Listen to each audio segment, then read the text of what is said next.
ये बंगाल में टीएमसी ममता बनर्जी हार नहीं मान रही है।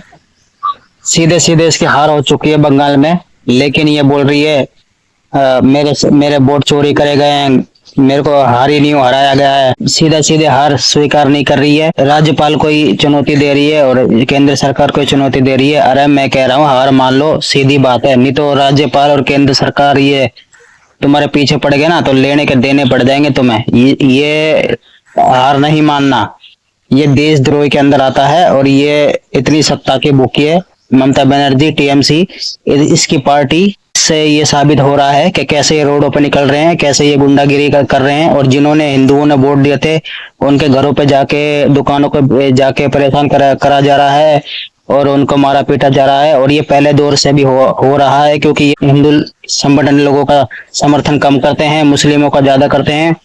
ममता बनर्जी टीएमसी पार्टी एक जरिया है बंगाल में, क्योंकि ये बंगाल में बहुत पहले से कुछ बड़ा करने के लिए सोच के बैठे हैं।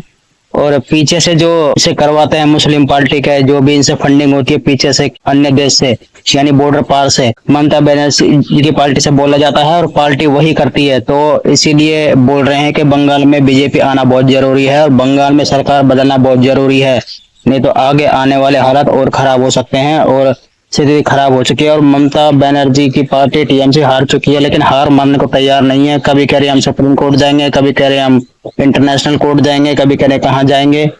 इनकी सीधे सीधे बूथ पे वोट काउंटिंग में या जैसे भी लगा लो, हार हो चुकी है। ये सीधे सीधे हार नहीं मान रहे हैं, रोड पे प्रदर्शन कर रहे हैं और ज्यादा से ज्यादा ये संगठन इकट्ठा कर रहे हैं, हुड़दंग मचाने की कोशिश कर रहे हैं, कोड़ी करने की कोशिश कर रहे हैं। बंगाल में इन्होंने बहुत बुरा हाल कर दिया है, बाहर के लोगों को, जिहादियों को बसा बसा के, और एक मिनी पाकिस्तान बना दिया है, वाद टाइप का बना दिया है बंगाल को।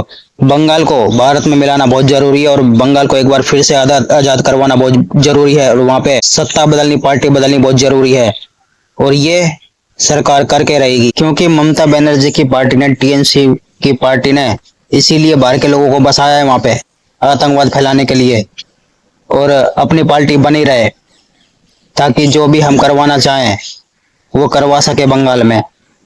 और अन्य देश के भी बौखलाए हुए हैं जहां से इनको फंडिंग होती थी, जिसमें से पाकिस्तान का भी नाम आ रहा है, क्योंकि वहां बॉर्डर की सीमा आस पास है। तो जिहादी जो होते हैं, घुसपैठिया जो होते हैं, घुसपैठ वहां पे करते रहते हैं इनके नाक के नीचे, क्योंकि ये इनको फंडिंग होती है पीछे से, इनसे कराया जाता है। ये खाली एक जरिया है, पीछे पावर कंट्रोल कोई और करता है, इनसे बोला जाता है वही ये करते हैं। तो किस तरह का माहौल बना जा रहा है बंगाल में। सीधे सीधे ये इस्तीफा नहीं दे रहे हैं, सरकार को, दुनिया को चुनौती दे रहे हैं ये। तो ये सत्ता से नहीं हटना चाहते, इसको बोलते हैं लालच। जिस भी पार्टी, कोई भी पार्टी जीतती है तो इस्तीफा देना पड़ता है पद से और लेटर साइन करके देना पड़ता है। अब सीधी सीधी जैसे भी हुई हो गई, लेकिन ये मानने के लिए तैयार नहीं है। तो सरकार के पास मेरे हिसाब से तो नहीं कोई रास्ता बचता, जो ये मैंने काम बताया ये करने के अलावा। बाकी जनता सोच सकती है कि क्या करना है क्या नहीं करना। करे कि इनसे कराया जा रहा है, इनके पार्टी के थ्रू कराया जा रहा है। और जो इनके जो सपोर्ट होता है पीछे, जो जहाँ से इनकी फंडिंग होती थी, जो मुस्लिम लोग थे जो नहीं चाहते कि ममता बनर्जी की पार्टी जाए बंगाल में, टीएमसी नहीं जाए, कोई दूसरी पार्टी नहीं आए बंगाल में, तो उन्होंने सीधा इनकी पार्टी से बोल दिया है कि सीधा इस्तीफा देने से मना कर दो और सीधा युद्ध की चुनौती दे दो, यानी युद्ध की स्थिति पैदा कर दो। तो मैं ये कह रहा हूँ कि भारत गवर्नमेंट ने, अगर आर्मी ने ठान लिया ना, ऐसे नहीं आएगा तो ऐसे आएगा, उनको लेना आता है अच्छी तरह से।